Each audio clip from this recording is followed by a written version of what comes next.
Good day, dear audience. We are here at Apo Cafe to discuss two related literature showing relevant issues present in our society today.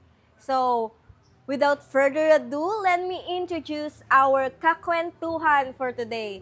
Let us all welcome Mr. Aaron P. Bingkang. Ayan. Hello. Hi! Nice meeting you. Ayan, upo ka Ayan. be. And we also prepared a coffee Oh, sa'yo. So, ang agenda pala natin today, no? I oo. think, in-invite ka namin kasi I think you have the experience din to share para sa mga nanonood natin about your perspectives on our relevant issues. So for today, ang pag-uusapan natin is about two literature siya na I think we can connect sa mga relevant issues ngayon na nangyayari. Especially here in the Yes. Philippines, di ba? Kung alam mo, grabe yung mga balita ngayon na kumakalat. So first, let us discuss muna. I think are you already familiar with Magnificence written by Yes. Estrella? Ano? Yes. Okay. And as you know naman, yung issue sa Magnificence, I think very relevant siya here in the Philippines right now di ba? And isa sa mga issues doon kasi is about how parents handle their children, Oo. and isa rin doon is kasi trigger warning ha. It's about children exploitation also, and may abuse siya. So nangyari yung abuse because may kapababayaan yung mga parents. So to connect with that literature, I want to share something na news. I think, are you familiar with the recent incident na nangyari Monday? Dito lang Monday about Tacloban shooting in San Jose Oh. National High School. Yes, I'm really familiar with it. Kasi syempre, it is all over my social media talaga. And as a teacher, majoring in culture and arts, which is the MAPE in the future subject, I'm really scared as a being a teacher Pero in somehow kasi, we will not gonna choose kung sino ba magiging estudyante natin. Hindi naman natin mapipili yung mga magiging student natin. And for me, as a student pa lang ngayon, syempre, need pa rin kasi ng cooperation with parents. Yes, oo. Kaya, Pero ikaw, as a student leader, I want to ask you, ikaw, your perception, ano ba sa tingin mo yung dapat na panagutan ng mga bata na yun? Even na kahit pa lang sila minor.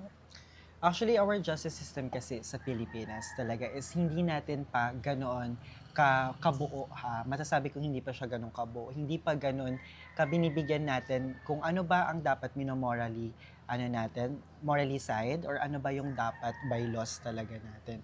Kasi, to be honest, iisipin mo, bakit magkakaroon ng access yung bata sa gun? Yes. And also, anong ginawa mo as a parent or as someone's guardian, bakit nahayaan natin yung anak natin or yung pamangkin natin na magkaroon ng ganun?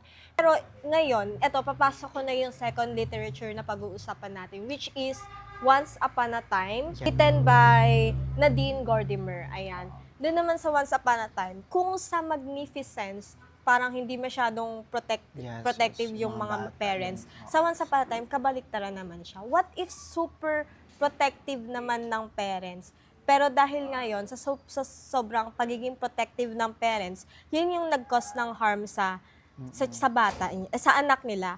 And dahil nga, takot kasi sila sa mga nangyayari sa labas, katulad yan, kunyari, i-connect natin sa issue natin ngayon, na probably siguro, here sa Philippines, may mga ganyang parents, yung paranoid na natatakot. Oo. Kasi ganito yung mga bata ngayon, ganyan. Oo. Tapos, natatakot sila dahil sa mga nangyayari. So, kino-close nila yung anak nila na dito lang siya manatili.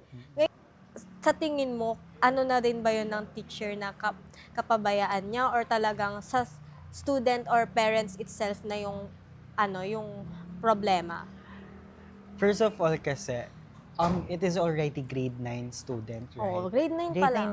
Grade 9 na, and grade 9 pa lang. Oo, tama. Grade 9 ka pa lang, nakakagawa ka ng ganun. Pero grade 9 ka na, hindi ka pa rin na-guide ng parents mo ng ganun. I mean, in somehow, nagigets ko yung idea na syempre, dapat kinilala mo nga yung estudyante mo. Pero kasi syempre, tinurn over na lang yan sa'yo this year Parang ganun siya Tsaka mahirap na mag-shape ng bata na malaki na, yung may parang may Oo. sarili na siyang paniniwala. Meron, mahirap Challenge talaga ng yan. teachers talaga yun. Yun nga Last question to. Anong dapat mas focus ng government na i-improve or ayusin? Is it the physical na yan, yung mga physical barriers sa school, yung metal detectors, yung physical protection ba? Or dapat yung more on ng input ng knowledge sa mga students tsaka sa teacher na ganito, masama yan, ganito, ganyan.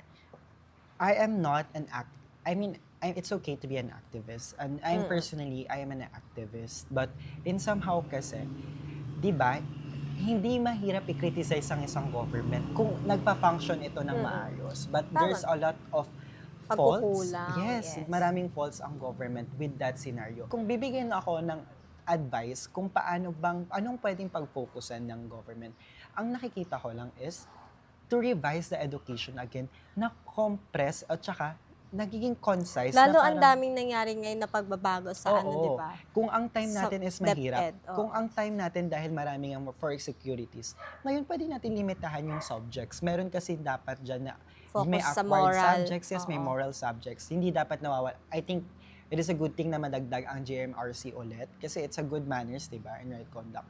And also, yan, yung ESP, dapat talaga napapasok yan. But the thing is, ang nagiging problem kasi lahat for submission, Tsaka lahat for for grades. accomplishments. Yes, for accomplishment. Hindi na siya application. Walang lesson, walang application, walang moral lesson na nakukuha per subject.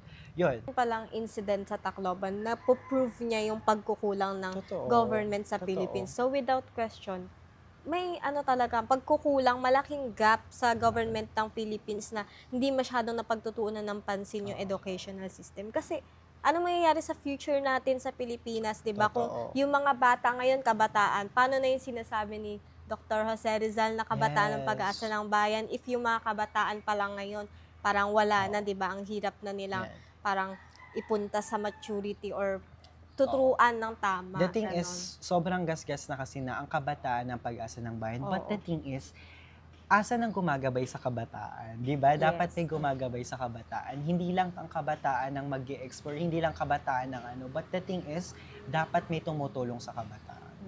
So with that, I think it really concludes kung ano ba ang binigay natin na sa Once Upon a Time and also doon sa Magnificence. It shows the overall too much natin na pa-protection, it will lead sa ganitong bagay. And also kapag Pagkakulang. kakulang naman ang protection natin, may outcome pa rin na ganito. So dapat tama lang. Pantay Alam na mo yung yan, timpla. pantay lang. Dapat alam natin kung kailan tayo dapat maging maluwag sa bata. Alam Yeah. natin kung kailan dapat maging strict at firm lang sa bata.